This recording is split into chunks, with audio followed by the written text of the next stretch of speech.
Comment fonctionne un marché immobilier? Qui fixe les prix des loyers ou des maisons et des immeubles? Qui réglemente les titres de propriété? Vous vous posez peut-être parfois ces questions qui relèvent d'un bien si particulier, le logement. Si dans les économies libérales, le logement est un bien comme les autres qui s'échangent sur un marché entre des acheteurs et des vendeurs, il est, dans certains contextes, un secteur très réglementé. Le logement n'est en effet jamais une marchandise comme les autres et sa fonction sociale est évidente.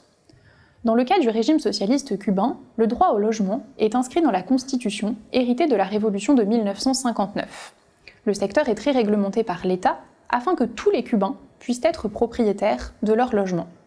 Ainsi, jusqu'en 2011, les Cubains, dont 85% d'entre eux sont aujourd'hui propriétaires, ne pouvaient posséder plus d'un seul logement et ne pouvaient pas non plus vendre ou acheter leur logement, qu'ils pouvaient seulement échanger dans le cadre d'une procédure de permutation.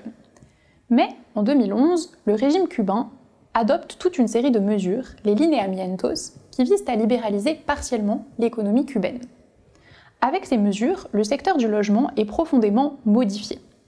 Les Cubains peuvent désormais acheter ou vendre un logement, posséder une résidence secondaire, et les Cubains de l'étranger peuvent investir partiellement dans le secteur immobilier. Avec ces mesures, un véritable marché immobilier peut se constituer à Cuba. Ce marché est d'autant plus dynamique que le logement n'est plus seulement un lieu de résidence, mais devient aussi une source de revenus dans un contexte où l'économie touristique et l'hébergement chez l'habitant se développent. Ainsi, le logement devient une ressource, un capital, voire même le lieu de travail pour certaines familles cubaines qui investissent une activité à leur compte. Comment fonctionne alors ce marché immobilier? C'est ce que je me propose d'étudier dans mon projet de thèse, dans une perspective de géographie sociale, critique et économique. Pour mener à bien ces recherches, je réaliserai des entretiens et observations auprès des différents acteurs qui structurent le marché, acheteurs, vendeurs, notaires, pouvoirs publics ou encore Cubains de l'étranger, et je m'appuierai également sur des données quantitatives. Puisque ce marché est le plus dynamique à La Havane, mais aussi dans les villes et villages touristiques comme Vignales ou Trinidad, je travaillerai particulièrement sur ces lieux.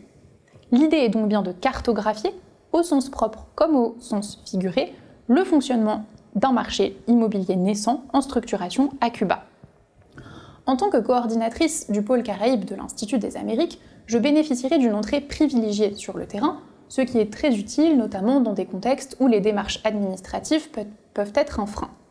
De plus, mon ancrage à Santo Domingo, où sont situés les bureaux du pôle de l'Institut des Amériques, me permettra d'élargir mes analyses à des perspectives comparatistes à d'autres contextes caribéens qui sont concernés par des enjeux communs, notamment relatifs à la régularisation des marchés du foncier, à l'économie touristique ou encore aux investissements des diasporas.